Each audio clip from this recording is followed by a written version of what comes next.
The evening air was cool and calm as Emma Carter walked home from her friend's house.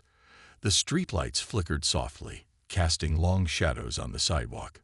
She hugged her sketchbook close to her chest, thinking about the drawing she had started earlier that day. It was supposed to be a picture of the night sky, filled with stars and dreams of faraway places. Little did she know how soon those dreams would turn into something much darker. Emma took a shortcut through the park, her favorite spot in the small Ohio town where she lived. The trees swayed gently in the breeze, and the sound of crickets filled the air. She paused for a moment to glance up at the sky. That's when she saw it, a bright light moving quickly across the horizon.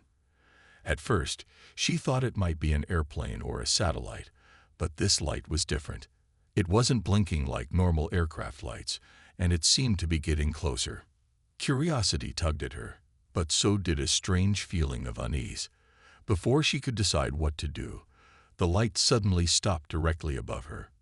Emma froze, her heart pounding in her chest. The light grew brighter, almost blinding, and then she felt something, like a pull, an invisible force lifting her off the ground. She dropped her sketchbook and screamed, but no one was there to hear her. In seconds, she was enveloped by the light and vanished into the night. Back at home, Lisa and Daniel Carter were starting to worry. Emma was usually punctual, and it wasn't like her to stay out late without calling. They tried her phone, but there was no answer. By midnight, panic set in. Daniel grabbed his car keys and drove around the neighborhood, searching every street and alley. When he found Emma's sketchbook lying open on the grass in the park, his worst fears began to take shape. The next morning, news of Emma's disappearance spread quickly through the town. Flyers with her picture were posted everywhere, and local TV stations covered the story. People whispered theories. Maybe she ran away, maybe she got lost. But none of them made sense. Then, a grainy video surfaced. A security camera near the park had captured footage of Emma standing under a strange light just before she disappeared. The video went viral, sparking debates across the country. Was it a hoax, a weather phenomenon, or something else entirely? Government officials arrived in town, asking questions and taking charge of the investigation. They confiscated the footage and assured everyone that they were doing everything possible to find Emma. But behind closed doors, classified reports painted a very different picture. This wasn't the first time humans had encountered unexplained phenomena like this. Similar cases have been reported over the years, all involving mysterious lights and people vanishing without a trace. As days turned into weeks, Lisa and Daniel refused to give up hope. They held press conferences, pleading for anyone with information to come forward. Their pain resonated with millions of viewers, and support poured in from strangers who wanted to help.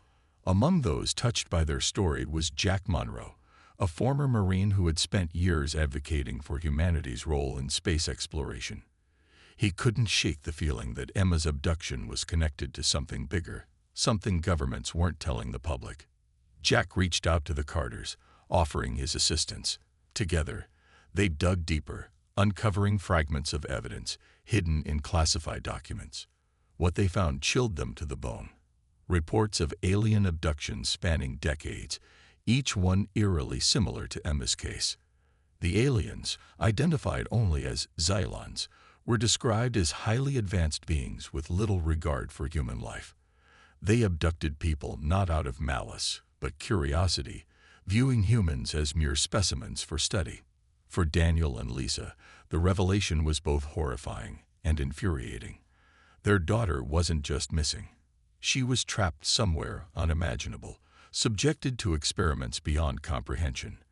And if the Xylons thought humanity would simply stand by and let this happen, they were wrong.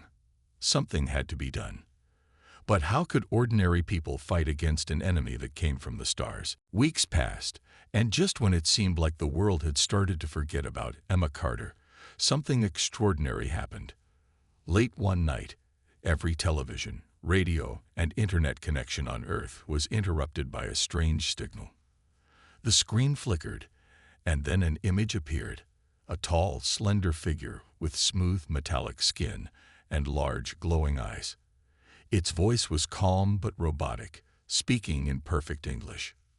"We are the Zealons," it said. "We come from beyond your stars. Your kind refers to us as aliens.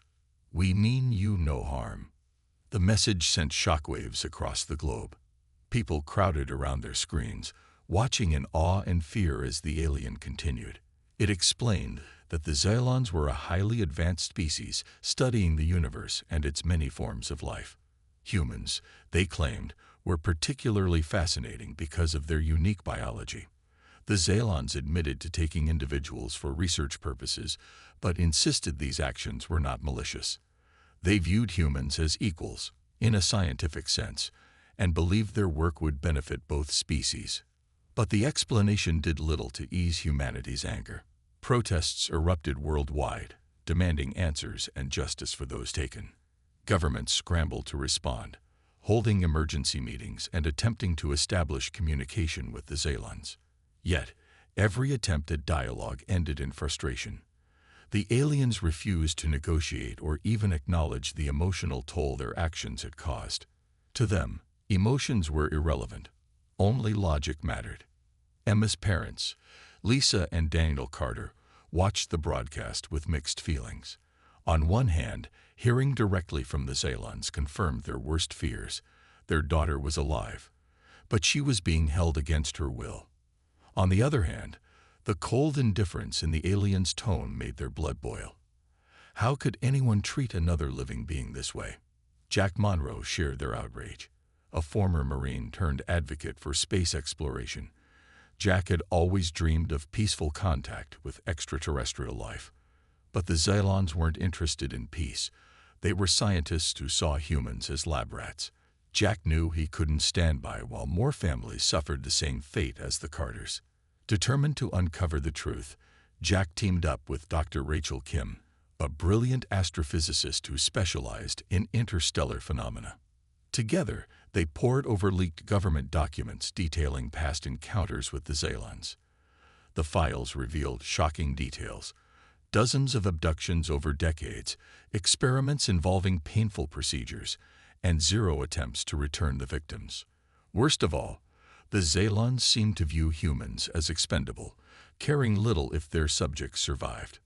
Armed with this knowledge, Jack and Daniel decided to take matters into their own hands. They couldn't rely on governments to act. They needed to find a way to reach the Zealon homeworld themselves. With Rachel's expertise, they began planning a daring mission. Using data from the classified files, Rachel pinpointed a possible location for the Zealons' home system, a distant cluster of stars near the edge of known space. Their plan wasn't without risks. Traveling to another star system required cutting-edge technology, most of which was still experimental. But Jack argued that humanity had no choice. If they didn't fight back now, the Zealons would continue their experiments unchecked, potentially endangering millions. As word of their mission spread, volunteers stepped forward to join the cause. Among them was Sarah Bennett, a fearless pilot with years of experience flying experimental aircraft. Her skills would be crucial for navigating the vastness of space. Another key member was Marcus Lee, a tech genius who could hack almost any system. His job would be to disable the Zealons' defenses once they arrived. Despite the growing support, not everyone agreed with their approach. Some critics warned that attacking the Zealons could lead to war, putting Earth itself at risk. Others argued that diplomacy should remain the priority. But Jack and Daniel refused to back down. For them, this wasn't about revenge. It was about protecting humanity's future. Late one night, as the team worked tirelessly to prepare for their journey, Daniel stared at a photo of Emma. He whispered softly, "We're coming for you, sweetheart. No matter what it takes." His words carried a promise, one that would soon set humanity on a collision course with the stars. Daniel Carter sat alone in his dimly lit living room, staring at the photo of Emma on the coffee table. It had been months since her disappearance, and every day felt heavier than the last. The Zealons' message to humanity replayed endlessly in his mind, their cold, calculated words offering no comfort or hope. He couldn't shake the image of his daughter trapped in some alien lab, subjected to experiments she didn't understand. Daniel wasn't a soldier or a scientist, but he knew one thing for certain. He wouldn't stop until he brought Emma home.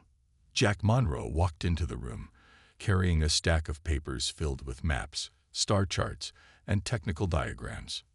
Rachel Kim followed close behind, her laptop glowing softly as she reviewed data on the screen. They were running out of time, and everyone could feel it. The government's attempts to negotiate with the Xylons had failed miserably. Each meeting ended the same way, with the aliens dismissing human concerns as irrelevant. To them, Earth was just another planet, its inhabitants little more than test subjects. "We found something," Jack said, breaking the silence. He spread the papers across the table, pointing to a cluster of stars near the edge of known space. "Rachel thinks this is where their homeworld might be." Daniel leaned forward, his eyes scanning the map. "How far is it?" he asked. "About 40 light years," Rachel replied. "But we can get there faster using the new FTL drive they've been testing at the space agency." The FTL, or faster than light, drive was still experimental, but it was humanity's best chance to reach the Xylon system. The team knew it was risky. If anything went wrong during the journey, they could end up stranded in deep space. But staying behind wasn't an option either. Every second counted when it came to finding Emma.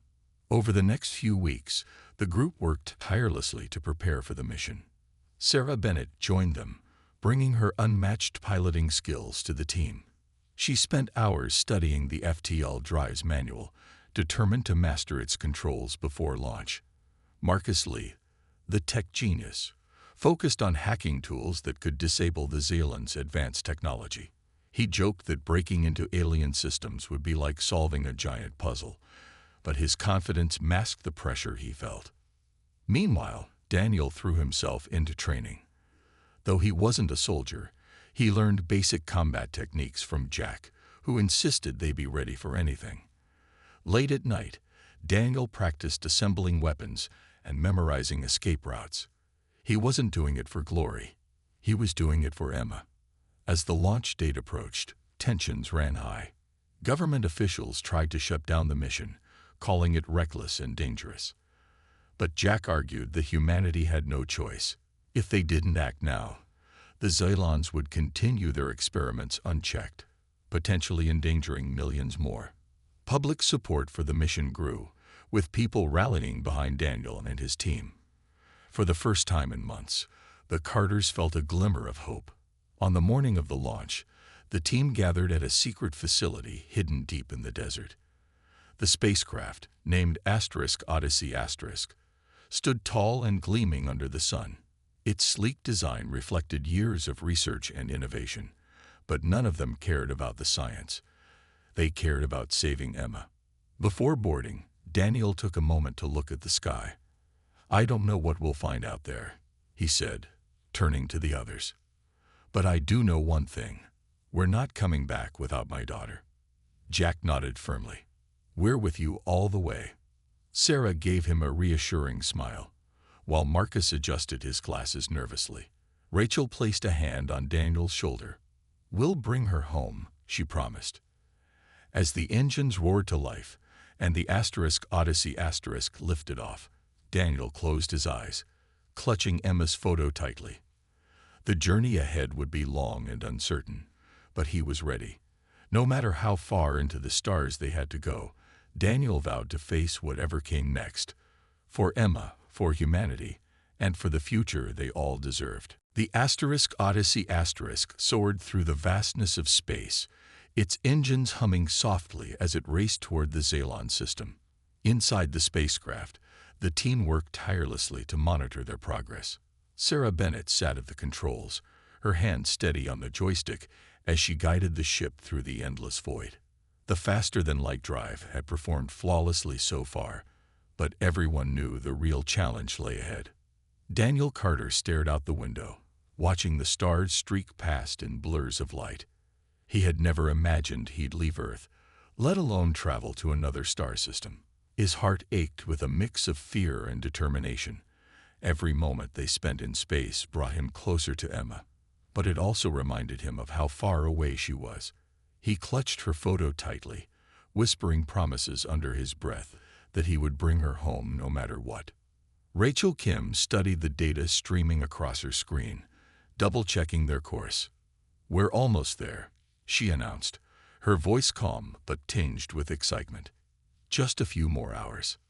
Marcus Lee fidgeted nervously nearby, tinkering with a handheld device he hoped would disable the Zalan's defenses. "I just hope this thing works when we need it," he muttered, adjusting his glasses for the 100th time.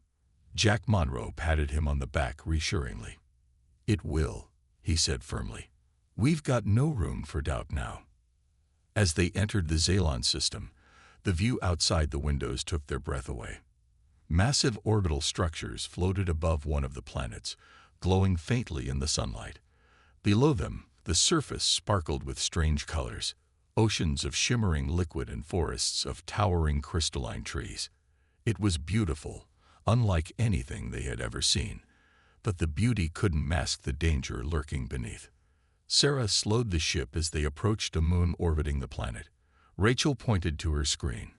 "This is where the signals are strongest," she explained. "If Emma's being held anywhere, it's probably here." Jack nodded. "Let's land quietly. We don't want to alert them until we're ready." The Odyssey descended silently onto the moon's rocky surface, hidden behind a ridge of jagged cliffs. As the team suited up and prepared to disembark, Daniel checked his weapon one last time. His hands trembled slightly, but his resolve didn't waver. He thought about Emma, imagining her scared and alone. That thought fueled his courage.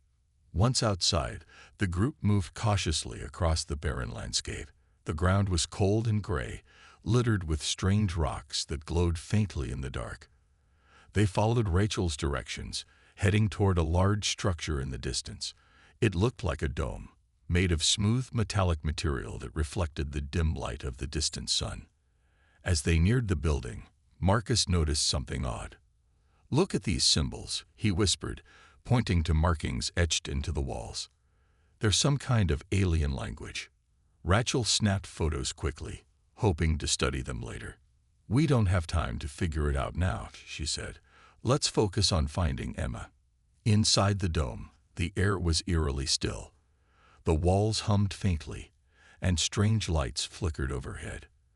The team split up to cover more ground, searching for any sign of life. It wasn't long before they stumbled upon rows of pods lining the corridors.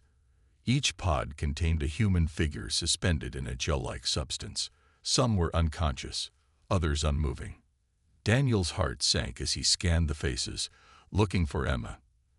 Then, finally, he saw her. She was pale and motionless, but alive. Tears filled his eyes as he pressed his helmet against the glass. "We found her," he choked out over the comms. But their relief was short-lived. Alarms blared suddenly, echoing through the halls. Red lights flashed, and the hum of machinery grew louder. The Zalons knew they were there. "Move," Jack shouted, grabbing Daniel's arm. "We need to get her out of here. Now." Marcus rushed to the control panel, his fingers flying over the keys as he tried to unlock the pod. "I've almost got it," he yelled. The sound of footsteps echoed in the distance, growing closer by the second. The team braced themselves, knowing they were running out of time. For Emma, they would fight, and they wouldn't stop until she was safe. The alarms blared louder, filling the dome with a deafening screech as red lights flashed across the walls.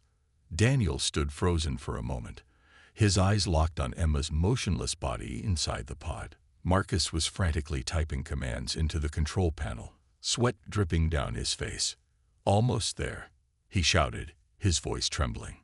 Jack Monroe stepped forward, gripping his weapon tightly. "We need to hold them off," he said, glancing toward the corridor. The sound of heavy footsteps echoed closer, too close. Sarah Bennett moved quickly, positioning herself near the entrance to guard their escape route. Her hand steadied on her weapon, ready for whatever came next. Finally, Marcus let out a triumphant yell.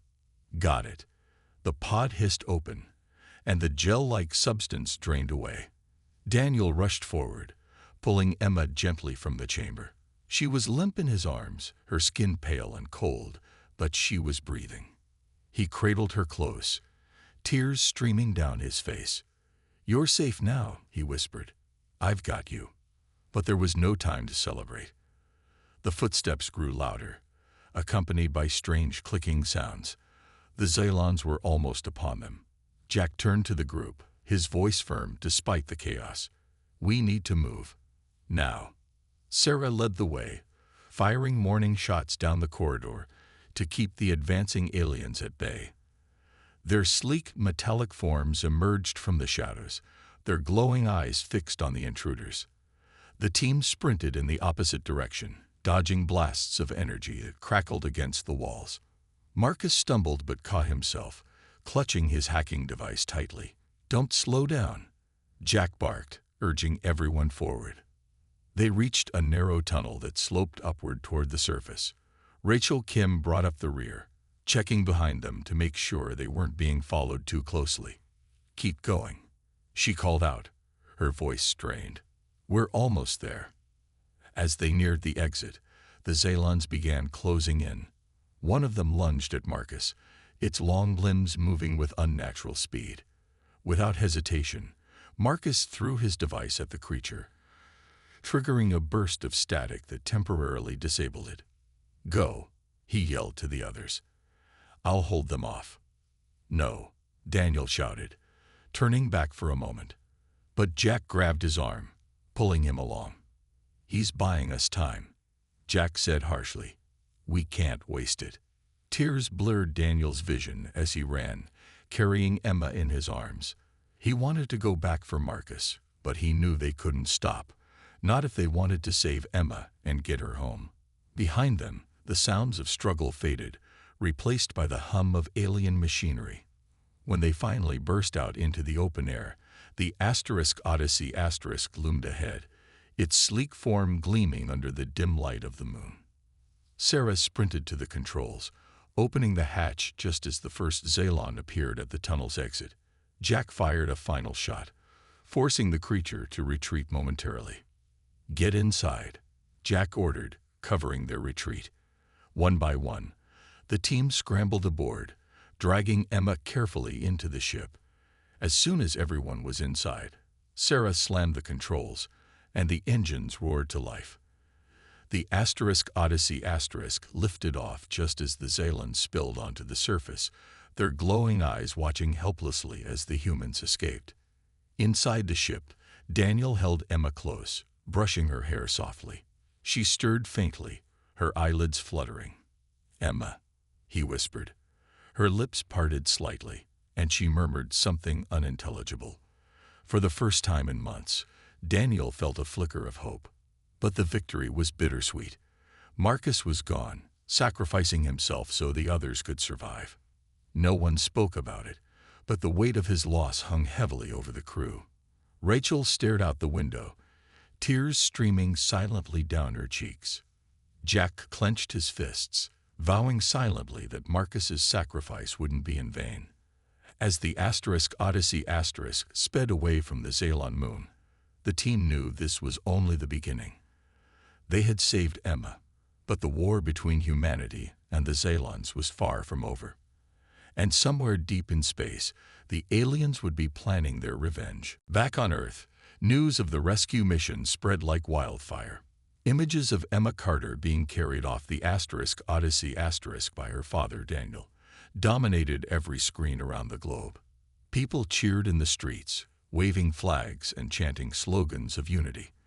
For the first time in years, humanity felt a sense of purpose, a shared goal to stand against an enemy that had once seemed untouchable. But the celebration was short-lived. The footage of the Zalon moon, leaked by Sarah Bennett during the debriefing, revealed horrifying truths. Rows of pods containing unconscious humans, alien machinery designed for invasive experiments, and clear evidence of the Zalons' disregard for life shocked the world. Governments that had previously hesitated to act were now forced to respond. Public outrage reached a boiling point, demanding justice not just for Emma, but for all those taken by the Zalons. Jack Monroe became the face of the movement.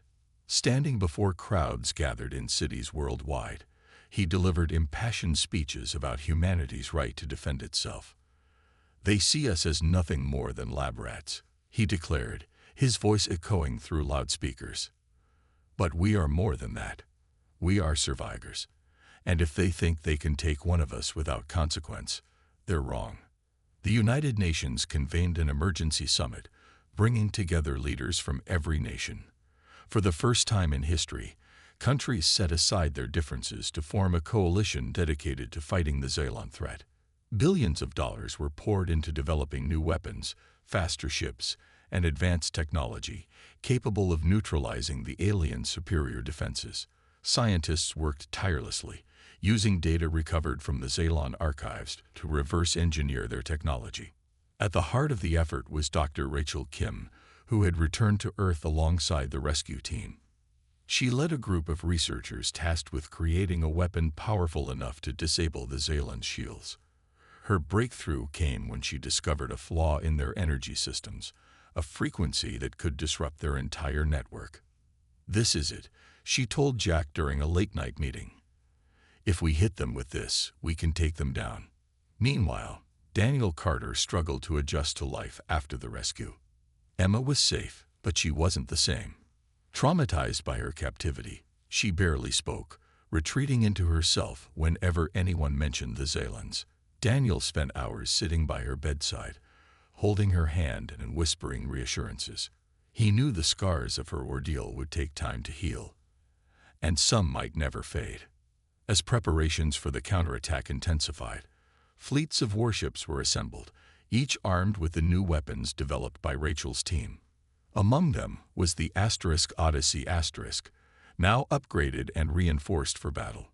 Sarah Bennett took command of the ship, promising to lead the charge against the Zalons. "We owe it to Marcus," she said quietly to Jack one evening, "and to everyone else they've hurt." The day of the attack arrived, and millions watched live broadcasts as Earth's fleet launched into space. The operation was codenamed * Scorched Stars *, a grim reflection of its objective: to destroy the Zalon Empire completely. Pilots, soldiers, and scientists alike understood the stakes. They were fighting not just for revenge, but for survival. As the fleet approached the Zalon homeworld, the aliens responded with overwhelming force. Massive ships emerged from orbit, firing beams of energy that lit up the darkness of space. Explosions rocked the battlefield as both sides clashed fiercely. Humanity's smaller, faster ships darted between the enemy vessels, targeting their weak points while avoiding return fire. Rachel's weapon proved devastatingly effective. When activated, it sent waves of energy rippling through the Zalon fleet, disabling their shields and leaving them vulnerable. One by one, their massive ships fell, crumbling under the relentless assault. But the cost was high. Earth's forces suffered heavy losses, and the void of space was littered with debris. Through it all, Jack stood at the forefront, rallying the troops and refusing to back down. This wasn't just a fight for victory. It was a fight for humanity's future. No matter the price, he vowed to ensure the Zalons would never threaten Earth again. The battle raged across the Zalon system, turning the once pristine expanse of space into a fiery graveyard. Earth's fleet fought with everything they had, their smaller ships weaving through the chaos like angry bees stinging a giant. The Zalons, though outnumbered now, refused to surrender.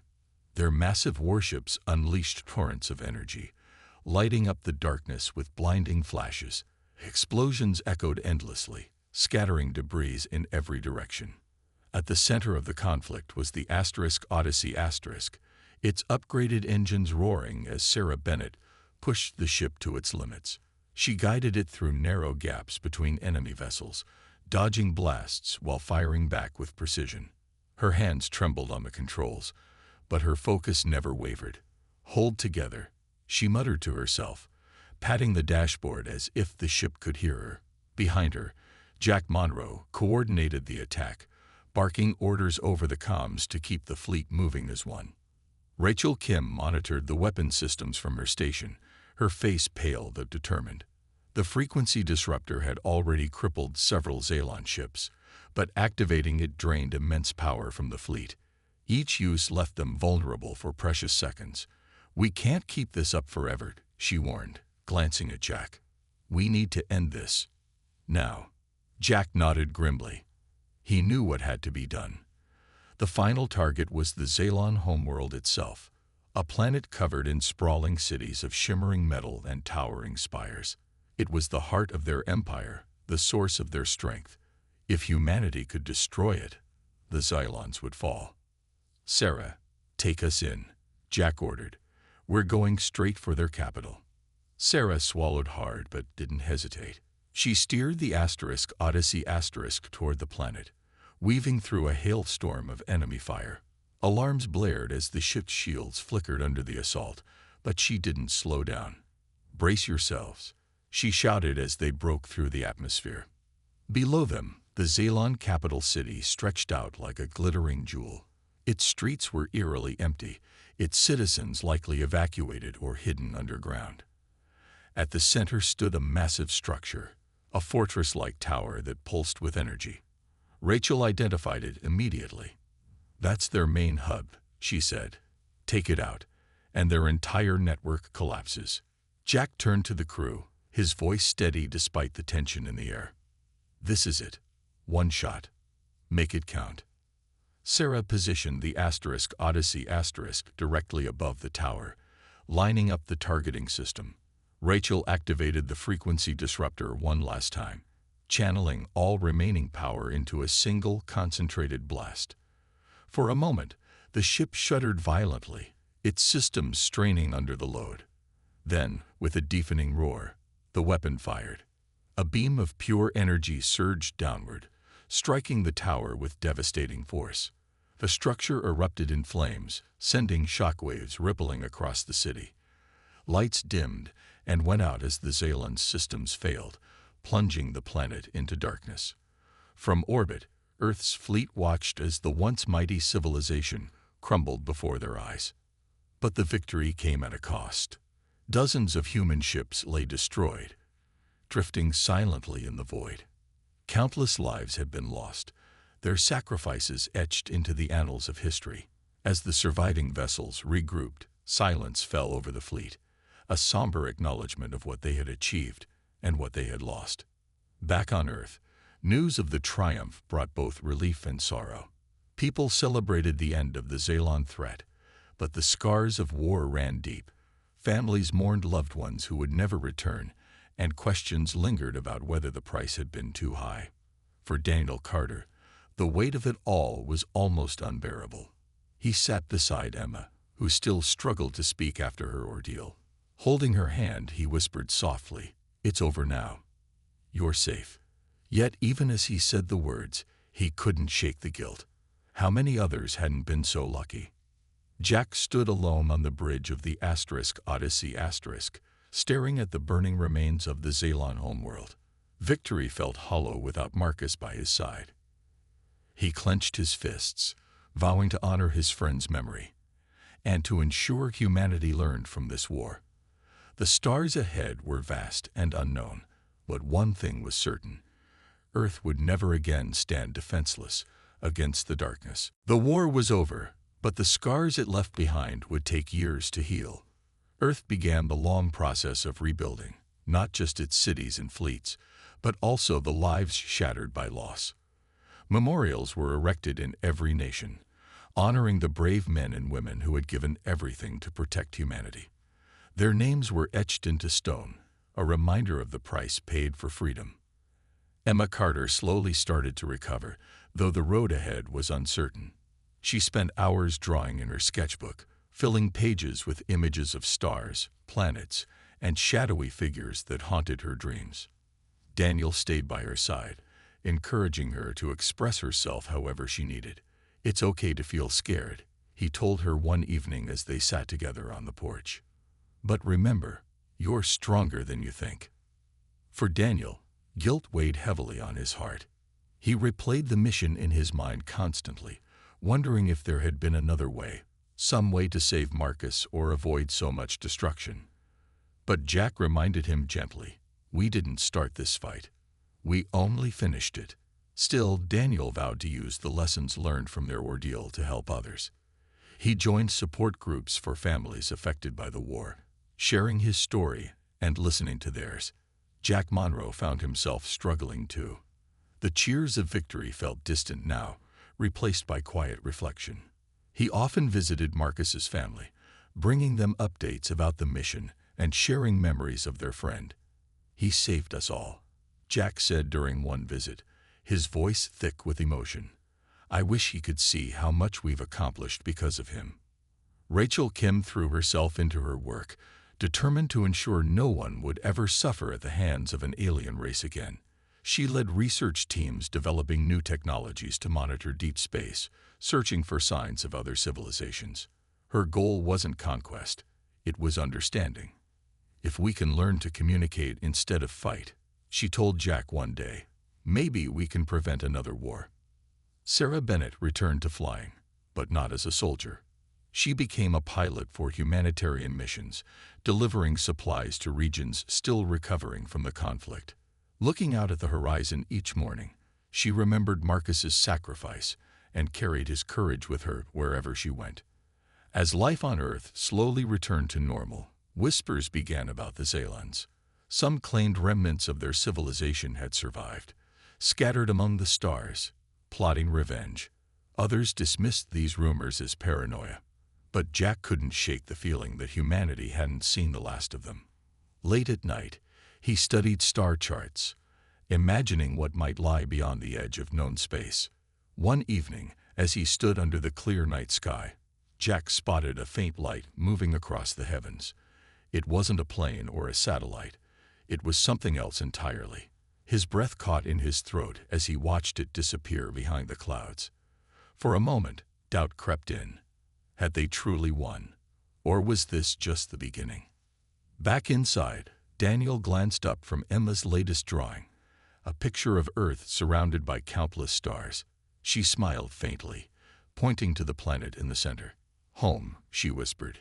It was the first word she'd spoken in weeks. Jack nodded, smiling despite the unease lingering in his chest. Humanity had faced the darkness and emerged victorious. Whatever challenges lay ahead, they would face them together, as a united people, ready to protect their home and reach for the stars.